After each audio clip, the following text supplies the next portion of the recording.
dan ajaib Tuhanku.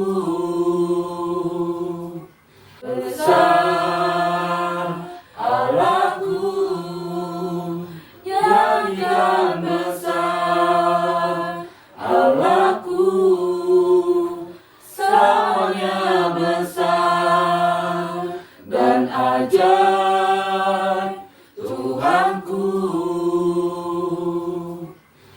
Kemegahan Raja dalam kemuliaan, bumi pun bersuka, bumi pun bersuka.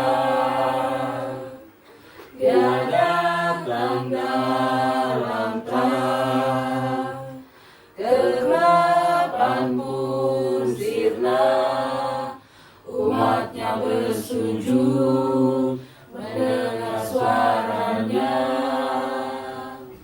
Besar Allahku, nyanyikan besar Allahku, semuanya besar dan ajaib Tuhanku.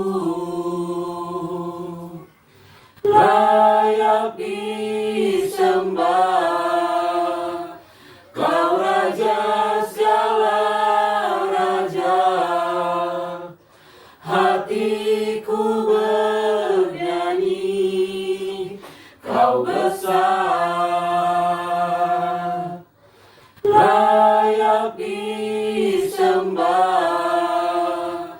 Kau Raja segala raja.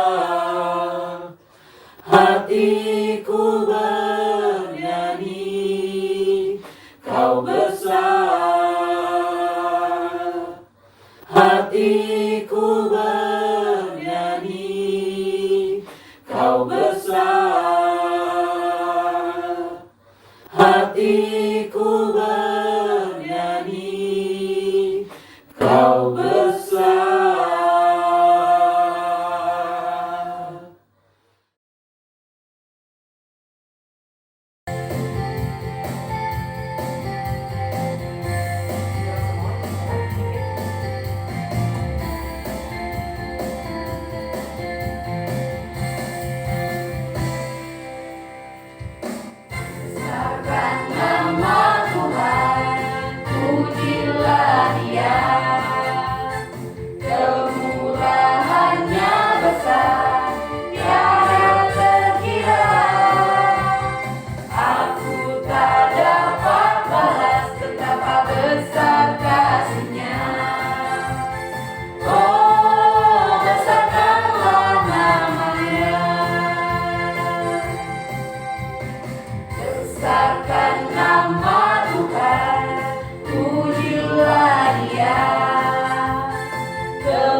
Bapa, kami bersyukur punya Allah seperti Engkau yang selalu memberikan berkat jasmani maupun rohani. Berkati kami semua Tuhan. Kalau saat ini Tuhan, hamba berdoa buat gereja GBI Bojong Kamal Tuhan. Hamba berdoa Tuhan buat setiap jemaat GBI Bojong Kamal Tuhan.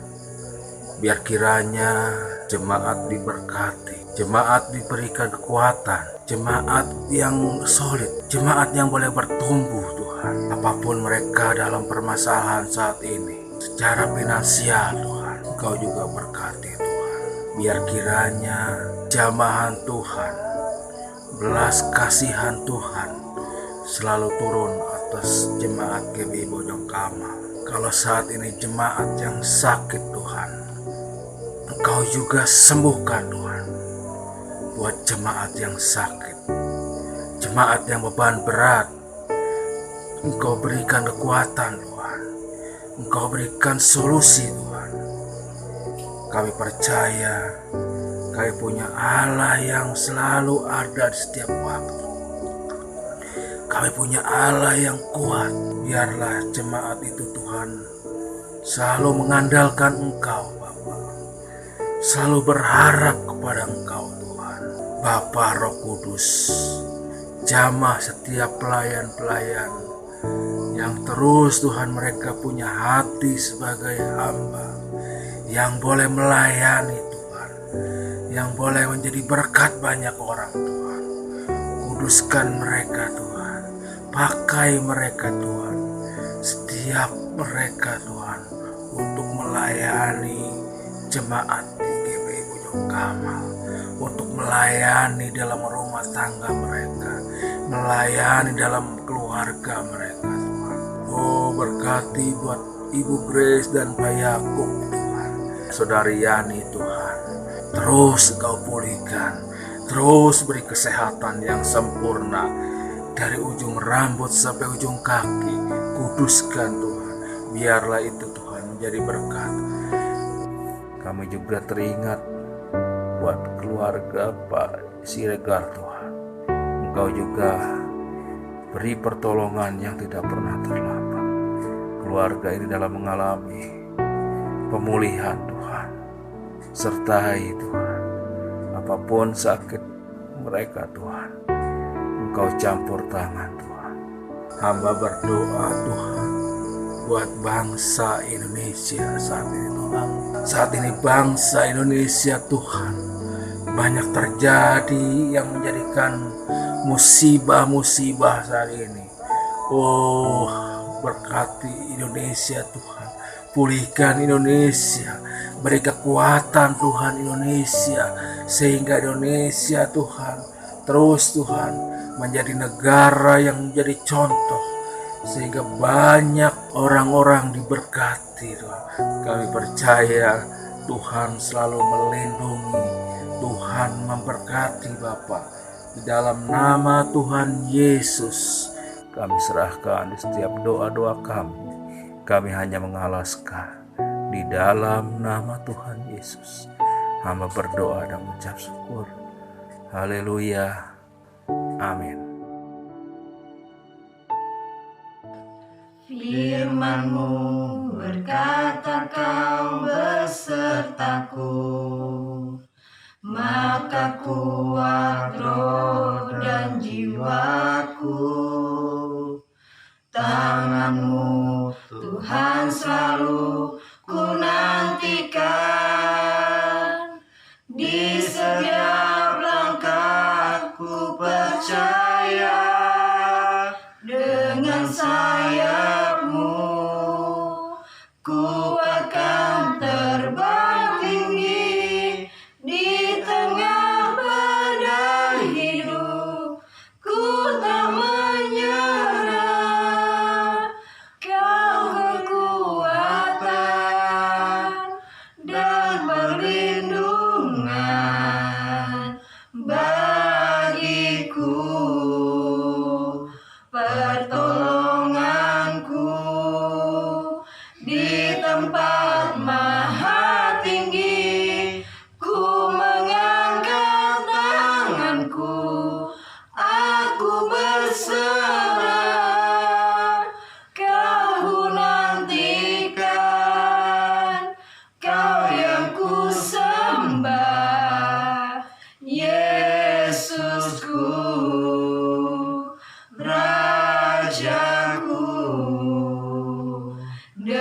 dengan sayapmu, ku akan terbang tinggi di tengah badai hidup. Ku tak menyerah, kau kekuatan dan perlindungan bagiku, pertolonganmu di tempat maha tinggi. Ku mengangkat tanganku, aku berserah, kau ku nantikan, kau yang ku sembah, Yesusku, Rajaku.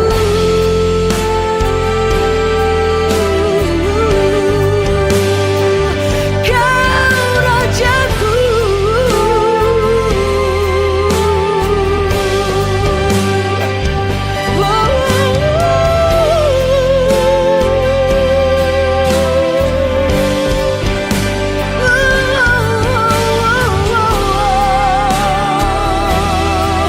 Kau ku sembah.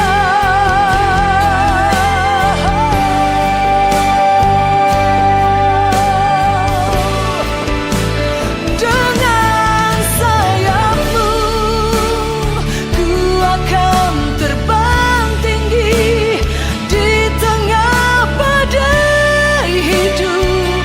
Ku tak menyerah, kau kekuatan dan perlindungan bagiku, pertolonganku di tempat maha tinggi. Ku mengangkat tanganku, aku berserah, kau ku nantikan, kau yang ku sembah, Yesusku, Rajaku.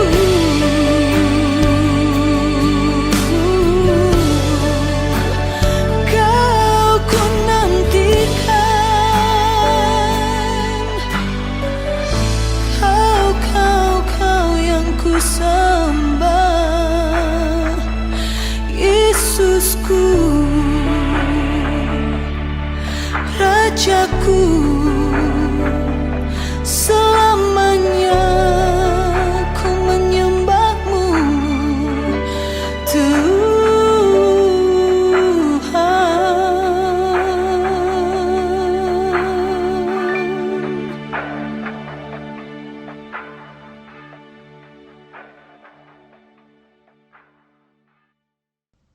Shalom saudara, apa kabar? Baik-baik semua.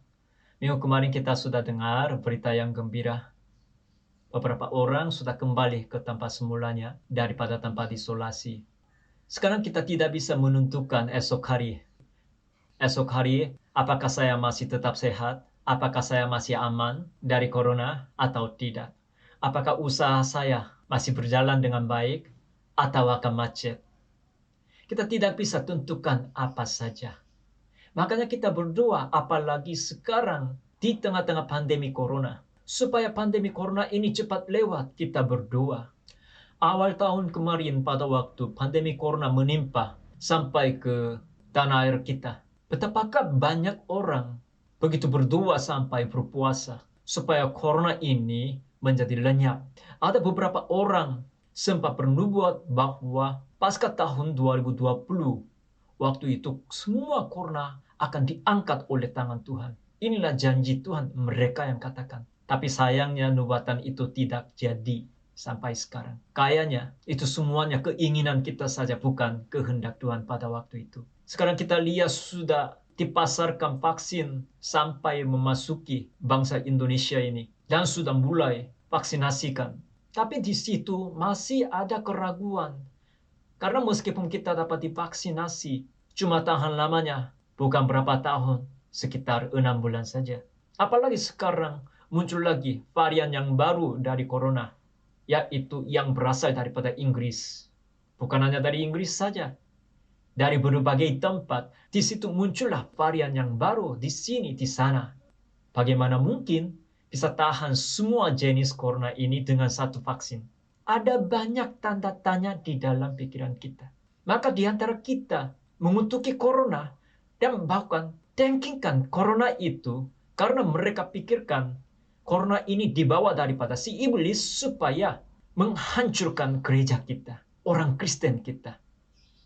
Apakah benar pandangan itu? Kalau di Korea sekarang begitu banyak gereja sudah tutup. Bukan hanya tutup sementara seperti kita, tapi tutup benar, dibubarkan semua jemaatnya. Kenapa? Karena gereja tidak bisa beribadah. Karena tidak bisa beribadah, tidak ada persembahan. Karena tidak ada persembahan, maka tidak bisa memberikan PK kepada hamba Tuhan. Itu sebabnya banyak gereja sudah ditutup. Dan apalagi dari pemerintah Korea, kelihatannya menutupi gereja dengan sengaja. Itu sebabnya beberapa orang berani katakan pemerintah Korea sekarang menganiaya gereja, menganiaya orang Kristen, mau melenyapkan iman Kristen daripada tanah Korea. Maka mereka sempat bicarakan bahwa corona ini didatangi oleh si iblis. Betul? Bagaimana pandangan saudara? Benarkah corona ini dibawa daripada si iblis untuk menghancurkan kita? Kalau gitu, Tuhan kita sekarang bertarung sama dengan si iblis? Benar, gitu.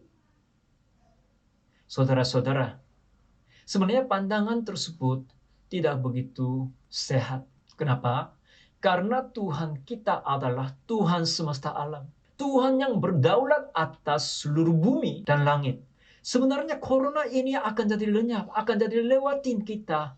Meskipun kita tidak berdoa supaya corona jadi lenyap. Meskipun kita tidak berpuasa, corona ini akan jadi berhenti, akan jadi lenyap. Kenapa? Karena Tuhan masih bekerja untuk mendatangkan kerajaan Allah di tengah bumi kita.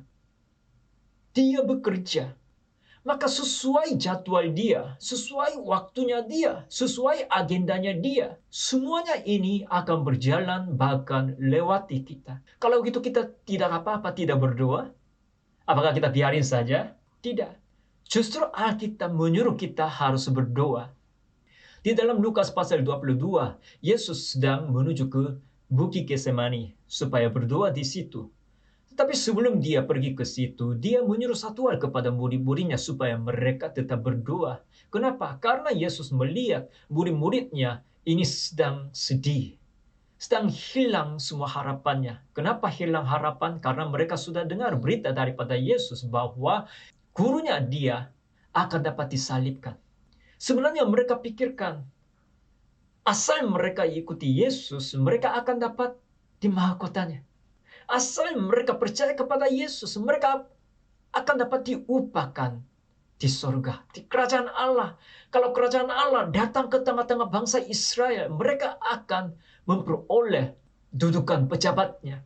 Tetapi yang dikabarkan daripada Yesus itu jauh beda dengan harapan mereka. Dia akan mati di atas kayu salib. Putus asa. Saudara-saudara kita melakukan seperti apa saat kita mendengar kabar yang syok? Hilang niat kan? Hilang semangat. Nggak usah, apa gunanya sih? Lebih baik aku tidur aja. Murid-murid juga tidur. Coba kita baca di bagian itu. Lukas pasal 22, ayat 45 dan 46. Kita baca sama-sama, 2, 3. Lalu ia bangkit dari doanya dan kembali kepada murid-muridnya, tetapi ia mendapati mereka sedang tidur karena duka cita. Alkitab kita di sini katakan, murid-murid sekarang tidur karena duka cita. Mereka sakit hati sekali. Tidak bisa melakukan apa-apa untuk selamatkan gurunya. Maka lebih baik tidur. Katanya kepada mereka, mengapa kamu tidur? Bangunlah dan berdoalah supaya kamu jangan jatuh ke dalam pencobaan. Yesus di sini katakan apa? Bangunlah dan berdoalah supaya kamu tidak jatuh ke dalam pencobaan. Betul saudara? Semua yang akan terjadi di atas muka bumi ini akan berjalan sesuai dengan agendanya Tuhan kita semesta alam. Namun demikian itu tidaklah berarti kita boleh lipat tangan dan hanya tidur saja. Tidak. Justru kita harus berdoa supaya kita tidak jatuh ke dalam pencobaannya. Kita pun harus berdoa supaya kita tidak jatuh ke dalam pencobaan. Jenis pencobaannya apa? Karena semakin lama pandemi COVID ini, semakin kita jatuh, semakin kita kecewa, semakin kita khawatir, semakin kita ragu-ragu. Apakah Tuhan kita masih hidup? Apakah Tuhan kita benar Dia bekerja untuk selamatkan kita atau tidak? Apakah Tuhanku benar perhatikan aku atau tidak? Apakah masih bisa percaya kepada Dia? Kita bisa jatuh ke dalam pencobaan. Supaya kita tidak jatuh ke dalam pencobaan, kita harus berdoa, Tuhan.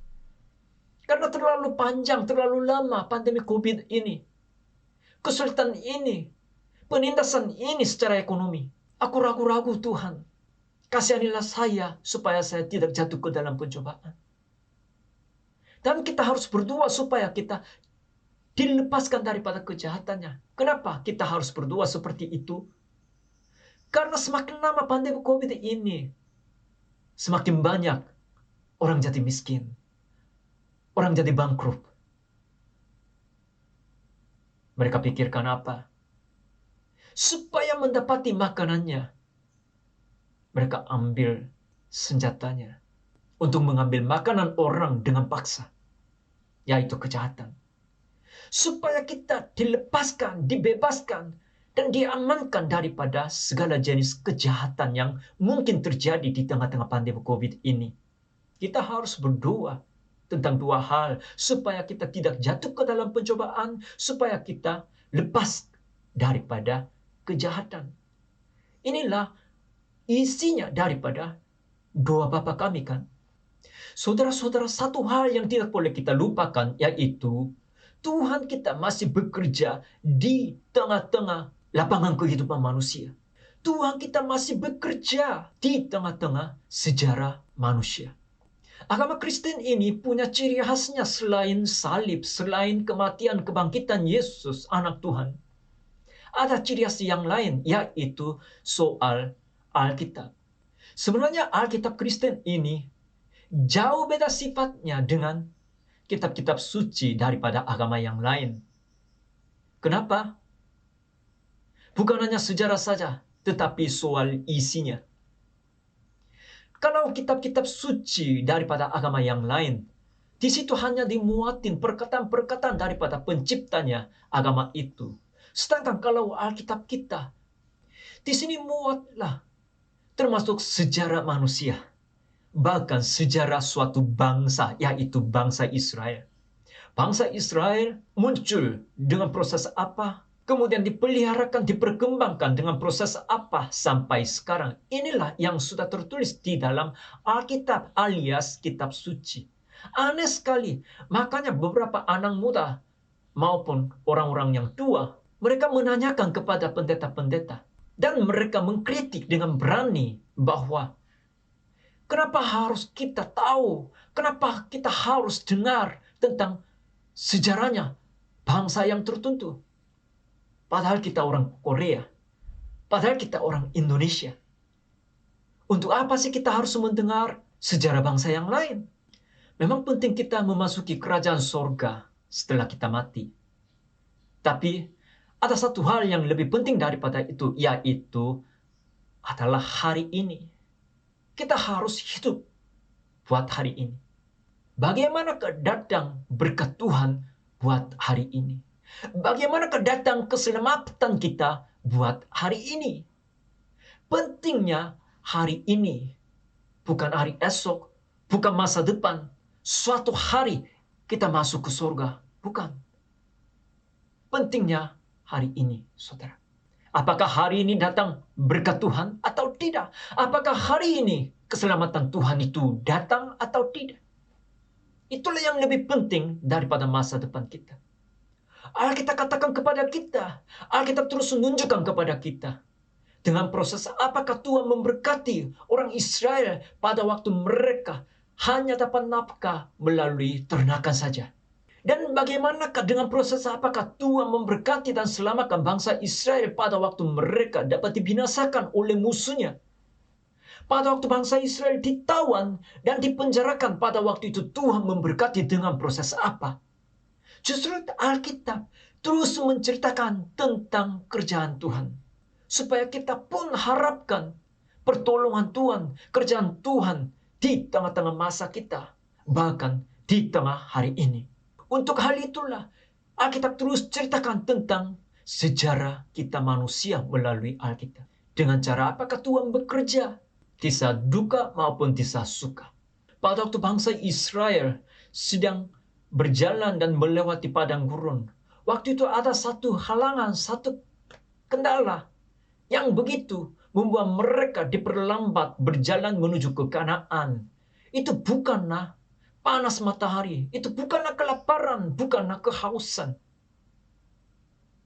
Tetapi justru gara-gara peringatan yang tidak tepat, yang salah. Orang Israel pikirkan, masa lalu, kemarin sampai kemarin, aku tidak pernah kelaparan. Betapa enaknya pada waktu saya masih berada di Mesir. Mereka terus teringatlah dengan yang tidak benar. Mereka katakan, betapa enaknya di situ. Bohong itu. Bohong. Justru pada mereka masih di tanah Mesir, tidak pernah menikmati satu detik pun. Meskipun mereka kerja pun dapat dimarahin, dipukul, dituduh, diberikan makanan pun tidak bisa makan dengan enak. Karena mereka masih harus takut akan atasannya, orang Mesirnya. Meskipun mereka sakit, mana mampu mereka istirahat, dapat cuti. Itulah cerita sebenarnya. Itulah fakta bagi mereka pada waktu mereka masih berada di tanah Mesir. Karena mereka begitu menderita, mereka ikut Musa supaya mereka jadi bebas. Akhirnya mereka dibimbing oleh Tuhan. Tapi yang menunggu mereka bukanlah tanah Kanaan, bukanlah makanan, bukanlah orang bebas. Tetapi yang ditunggunya itu kelaparan, kedinginan, kehausan, serta penyakitnya. Aduh, asal percaya kepada Yesus, aku kira pasti datang berkat. Tapi justru sekarang malah tertumpuk kesulitannya saja. Malah tertumpuk perkara saja. Maka berdoa apa? Supaya lenyapkan padang gurun ini. Supaya lenyapkan masalah ini. Supaya lenyapkan semua yang kurang enak ini. Supaya kembali ke tanah Mesir. Sebenarnya Tuhan kita tidak berkenan kita selama-lamanya tinggal di tanah Mesir, di tanah perbudakan. Sebaliknya Dia ingin selamatkan kita, ingin membawa kita sampai ke tanah Kanaan. Makanya Dia terus dorong kita ke tengah-tengah padang gurun, biar kita harus melewati dengan cepat-cepat untuk menuju ke Kanaan, untuk menuju ke tempat keselamatan. Tapi saudara, di sini ada satu hal yang harus kita bahas dan fokus, yaitu caranya Tuhan. Pada waktu Tuhan membawa bangsa Israel untuk menuju ke tanah Kanaan, ya mereka sedang lewat di padang gurun. Di situ Tuhan tidak pernah mengenyangkan perut mereka dengan makanannya di tanah Mesir. Tuhan tidak pernah mengenyangkan mereka dengan makanannya di Kanaan juga. Melainkan dengan makanannya yang sederhana, yang tidak istimewa, yaitu dengan mana, dengan burung puyuh, dengan air yang di dalam batu, yang terlalu biasa di padang gurun. Tuhan memberi makan dengan makanan di padang gurun, bukan dengan makanannya Kanaan atau di tempat-tempat yang lain daripada Amerika Serikat. Tidak. Dari situ kita harus belajar, yaitu respon daripada orang. Ada orang yang sangat merasa syukur sekali atas makanan yang Tuhan berikan. Padahal makanan itu sangat sederhana sekali, yang tidak istimewa sekali di tengah-tengah padang gurun selama 40 tahun lamanya. Sedangkan ada juga yang mengeluhkan terus karena makanannya terlalu biasa. Karena makanannya tidak begitu menyegarkan hati mereka. Karena makanannya tidak begitu memikat hati mereka. Hanya mereka naruhkan hati mereka kepada masa lalu dan masa depan saja. Tetapi tutup mata akan hari ini. Tutup mata untuk sekarang. Kepada mereka Alkitab katakan apa? Mereka semuanya mati di tengah padang gurun. Inilah sejarah kita manusia. Saudara-saudara, Tuhan kita memberkati kita sesuai dengan waktunya, sesuai dengan tempatnya. Bagi orang yang menemukan berkat Tuhan pada waktu itu dan mengucapkan syukur akan menikmati kerajaan Allah. Di dalam Lukas pasal 17 ayat ke-20 dan 21 katakan seperti ini. Saya bacakan. Atas pertanyaan orang-orang Farisi, apabila kerajaan Allah akan datang? Yesus menjawab, katanya, kerajaan Allah datang tanpa tanda-tanda lahiriah. Juga orang tidak dapat mengatakan, lihat, ia ada di sini atau ia ada di sana. Sebab sesungguhnya kerajaan Allah ada di antara kamu. Dia katakan apa? Kerajaan Allah sesungguhnya ada di antara kamu, di antara kita, di dalam hati kita, di dalam pikiran kita. Apa artinya? Tidaklah kita akan memasuki kerajaan Allah dari tempat ini setelah kita mati. Langsung sepertinya seorang anak kecil ini loncat ke sana dari sini. Bukan seperti itu. Tetapi Yesus menekankan bahwa kerajaan Allah itu bisa kita menikmati mulai sekarang. Sekarang gimana? Di tempat ini. Di tempat ini mana? Di sini, sekarang, di antara kita sekarang. Buat hari ini, tanggal 14 Februari ini. Kenapa begitu? Karena kerajaan Allah ini bukan soal tempat saja. Bukan soal suatu tempat saja. Tetapi suatu keadaan, yaitu berdiam sama dengan Tuhan. Maka Raja Daud katakan seperti ini di dalam Mazmur pasal 84 ayat ke-11. Dia katakan demikian. Sebab lebih baik satu hari di pelataranmu daripada 1000 hari di tempat lain. Kita begitu kenal firman Tuhan ini.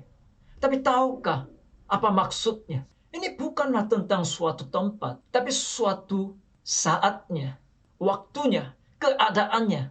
Meskipun dia sekarang dikejari oleh musuhnya, namun demikian dia enak, dia berbahagia. Dia sangat senang karena dia disertai oleh Tuhan. Andaikan dia sekarang berdiam di dalam istana tetapi tanpa penyertaian Tuhan, itu semuanya sia-sia bagi Daud. Karena bagi dia yang penting adalah penyertaian Tuhan. Itulah kerajaan Allah. Pada waktu tanah Mesir ditimpa dengan 10 tulah, waktu itu ada satu tempat yang paling aman, yaitu namanya Goshen. Maka barang siapa yang sudah pernah baca Alkitab dan pernah mendengar tentang Goshen, mereka suka sebutin Goshen, Goshen. Pas waktu mereka menderita, mereka berdoa supaya mereka menikmati tanah Goshen, supaya mereka aman. Saudara-saudara coba bayangkan, bangsa Israel sudah mengalami, sudah menikmati keamanan daripada tanah Goshen. Tetapi sekarang bagaimana? Sekarang mereka berada di tengah-tengah padang gurun. Mereka menderita kelaparan dan kehausan dan panas matahari serta penyakitnya. Apakah mereka tidak pernah inginkan menikmati Goshen? Mungkin di antara mereka ada yang sempat bicarakan kepada Tuhan, Tuhan, bimbinglah kami kepada Goshen supaya menikmati di situ, supaya aman di situ. Beri kami Goshen. Mereka sedang berdoa dan meminta kepada Tuhan di tengah padang gurun. Tapi sayangnya, waktu itu bukan untuk membimbing ke Goshen. Goshen tidak ada di tengah padang gurun. Goshen hanya ada di mana? Ada di Mesir saja. Goshen tidak ada di Kanaan juga. Goshen tidak ada di padang gurun. Hanya ada di tanah Mesir. Khusus tanah Mesir dibutuhkan tanah Goshen. Tapi untuk padang gurun, kalau untuk padang gurun, ada berkat khusus buat padang gurun. Di dalam 2 Raja-Raja pasal 4, di situ diceritakan tentang mujizat-mujizat Elisa. Sebenarnya ini bukan mujizat Elisa, mujizat yang terjadi melalui Elisa, nabinya. Pada suatu hari, istrinya, muridnya, Nabi Elisa, datanglah kepadanya. Sambil nangis, dia meminta tolong kepada Elisa. Katanya, dia punya hutang. Mungkin hutang ini karena gara-gara yang pemakaman atau apa, kita tidak tahu. Tapi dia punya hutangnya. Tapi kemarin datanglah penagih utang itu dan dia mengancam kalau tidak bisa melunasi, dia harus ambil 2 anak laki-laki sebagai budaknya dia. Maka istrinya murid Elisa ini datang supaya Elisa memberikan solusi melalui doanya. Mungkin dia harapkan melalui doa Elisa, Tuhan memberikan mesin ATM kepada dia. Melalui doanya Elisa, Tuhan membawakan puluhan juta kepada dia secara langsung. Tapi cara Tuhan bagaimana? Tidaklah sesuai dengan harapan perempuan itu. Coba kita bacakan. 2 Raja-Raja pasal 4 ayat ke-2. Kita baca sama-sama. 2, 3. Jawab Elisa kepadanya, apakah yang dapat kuperbuat bagimu? Sekarang Elisa siap membantu dia. Tetapi dia nanyakan seperti ini sebelum membantunya. Gimana? Beritahukanlah kepadaku apa-apa yang kau punya di rumah. Berkatalah perempuan itu, hambamu ini tidak punya sesuatu apapun di rumah, kecuali sebuah buli-buli berisi minyak. Udah ketemu saudara? Coba ulang lagi.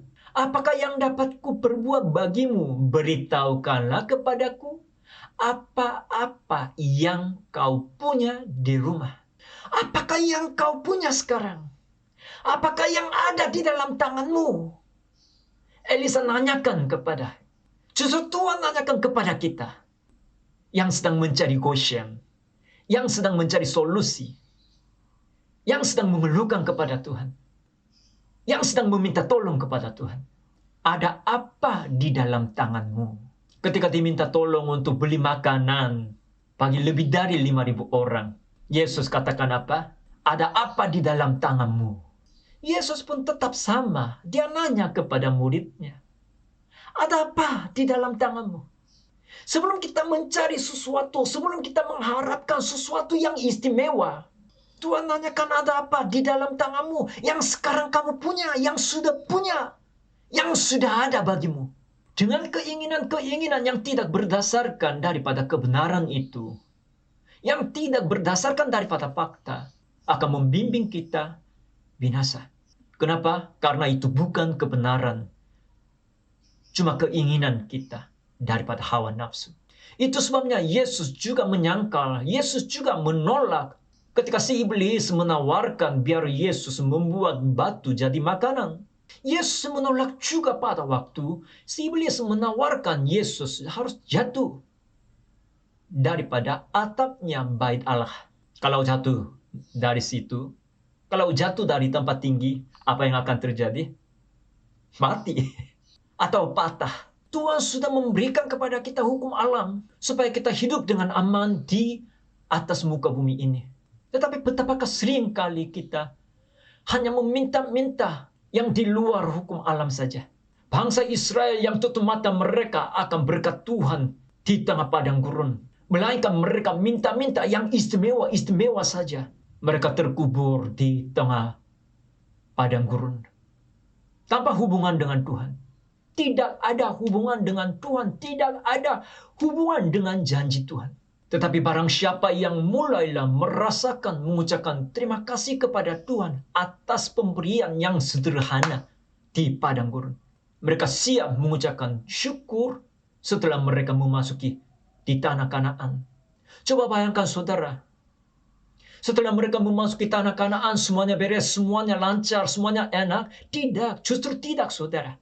Ketika mereka memasuki tanah Kanaan, apa yang menunggu mereka? Musuhnya. Ditunggu musuh. Ditunggu kebun yang liar. Mereka harus berjuang, mereka harus berperang dengan musuhnya untuk singkirkan mereka. Lalu mereka harus bekerja dengan keras sampai mandi dengan keringat untuk menanam bibitnya. Dan mereka menggali dan merawat, pelihara dengan baik-baik supaya menghasilkan makanannya. Tetap ada penderitaan di situ. Tetap ada kesulitan di tanah Kanaan juga. Tetap ada rintangan di situ juga. Tetapi mereka siap mengucapkan syukur kepada Tuhan. Karena mereka sudah jadi bebas. Anak cucu mereka pun tidak lagi seorang budak. Orang yang lain. Orang merdeka. Mereka mengucap syukur karena mereka punya tanah miliki mereka. Ucapkan syukur karena semua penghasilan panen itu tidak akan diambil oleh orang dengan paksa. Ucapkan syukur karena hari ini bisa mengiraukan, bisa mengharapkan masa depannya, bisa mengharapkan esok harinya. Bagaimana saudara dan saya? Apakah mata kita bisa menemukan berkat Tuhan buat hari ini? Apakah mata kita masih bisa menemukan dan sadar tangannya Tuhan bagi kita? Kita kena corona dan dirawat di rumah sakit. Apakah hal itu memalukan kita sebagai orang Kristen? Tidak. Kita harus belajar untuk menikmati semua jenis berkat Tuhan. Betapa syukurkah, betapa terima kasihkah. Tuhan sudah sediakan semua sistem melalui pemerintahan Indonesia. Sehingga dapat dirawat dengan gratis semua. Justru Tuhan kita berada di depan kita. Dia begitu dekat. Hingga kita bisa meraba. Kisah para Rasul pasal 17 katakan seperti ini. Dari satu orang saja ia telah menjadikan semua bangsa dan umat manusia untuk mendiami seluruh muka bumi. Dan ia telah menentukan musim-musim bagi mereka dan batas-batas kediaman mereka. Ini apa ceritanya? Ini tentang sejarah kita manusia. Dengan cara apakah, proses apakah sudah menjamur di atas muka bumi ini. Melalui satu orang, yaitu melalui Adam. Sudah menjamur di atas muka bumi ini. Lalu Alkitab katakan kepada kita di sini, supaya mereka mencari Dia dan mudah-mudahan menjamah dan menemukan Dia, walaupun Ia tidak jauh dari kita masing-masing. Supaya mereka mencari Dia dan mudah-mudahan menjamah. Katanya supaya kita bisa menjamah Dia, supaya kita menemukan Tuhan. Apa yang dikatakan Alkitab ini? Tuhan tidak jauh daripada kita. Justru Dia dekat. Dia sudah ada di depan kita. Demikian itu berkat Tuhan, pertolongan Tuhan, bantuan Tuhan, hiburan daripada Tuhan. Sekarang sudah jadi saatnya yang sangat dibutuhkan mata rohani yang terbuka hingga menemukan tangannya Tuhan. Janganlah saudara, kita hanya harapkan tanah Goshen, yang tanah yang aman di tengah-tengah berbagai kutu. Di sini bukan tanah Mesir. Di padang gurun sudah disediakan berkat khusus untuk padang gurun. Dan di Kanaan, di situ juga sudah disediakan berkat khusus yang cocok dengan tanah Kanaan. Saudara-saudara, di tengah pandemi corona ini juga sudah disediakan berkat Tuhan yang khusus, yang cocok dengan pandemi corona ini. Meskipun tidak begitu istimewa di mata kita, bahkan terlalu biasa. Banyak berita-berita dan hoaks itu membingungkan kita. Corona ini tidak akan selesai. Justru ini hasil dikerjain untuk mengurangi populasi manusia di atas muka bumi ini. Dan semua angka-angka dan indeks-indeks uang ini akan menuju ke inflasi. Sebentar lagi uang ini tidak ada gunanya. Banyak berita-berita itu mengacaukan pikiran kita. Memang kita tidak tahu orang awam. Tapi tahukah orang ahli juga? Mereka pun tidak tahu yang jelasnya, yang tentunya. Kalau bulan Februari tahun 2021 ini sudah diberikan bagi kita semua, lebih baik kita fokuskan untuk menemukan tangannya Tuhan khusus buat hari ini. Taruhkanlah semua khawatiran, taruhkanlah semua pergumulan buat besok kepada esok hari. Tetapi kita hidup buat hari ini. Mari kita berdoa. Tuhan, terima kasih buat hari ini juga yang Engkau berikan. Seperti sebuah lagu pujian. Sekali lagi kami mengucapkan syukur kepadamu atas hari ini yang Engkau berikan kepada kami. Ini semuanya anugerah Engkau. Ini semuanya berkat-Mu Tuhan. Kiranya Engkau memberkati. Engkau numpang tangan di atas telinga kami, di atas mata kami. Biar kami bisa membuka dan menemukan tangan-Mu Tuhan, yang sedang bekerja untuk mendatangkan kebaikan bagi kami yang percaya kepada Engkau. Ada juga yang sedang menderita gara-gara penyakit corona Tuhan. Engkau berikan kekuatan bagi mereka, tetapi berkatilah juga biar mereka bisa menemukan berkat-Mu di tengah penindasan penyakit itu. Meskipun orang yang lain tidak mengerti Kenapa mereka dapat diberkati? Tapi biarlah mereka bisa menikmati semua berkat yang Engkau berikan kepada mereka. Tuhan Yesus yang baik, berkatilah seluruh jemaat KBI Bojong Kamal ini juga. Biar tetap berdiri dengan teguh di tengah badai pandemi corona ini. Sampai selesainya. Bahkan setelah lewat pandemi corona ini, mereka tetap mengucapkan syukur kepadamu. Terpujilah namamu. Hanya dalam nama Tuhan Yesus Kristus kami berdoa dan mengucap syukur kepadamu. Jemaat Tuhan, kita bangkit berdiri sama-sama dan angkat tangan dengan imannya untuk dapat diberkati dari Tuhan.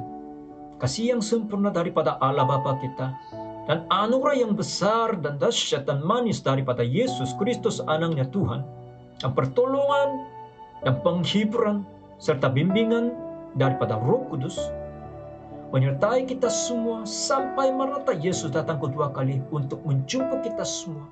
Bagi yang percaya katakan sama-sama, amin.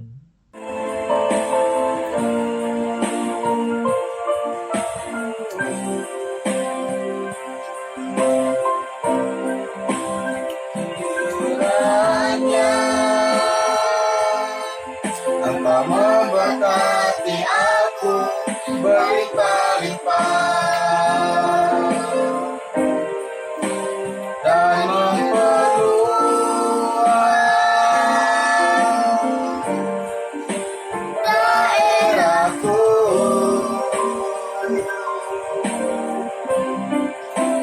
dan kiranya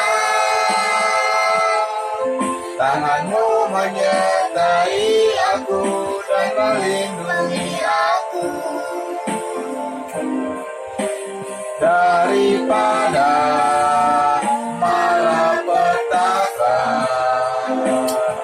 sehingga kesakitan tidak menimpa aku.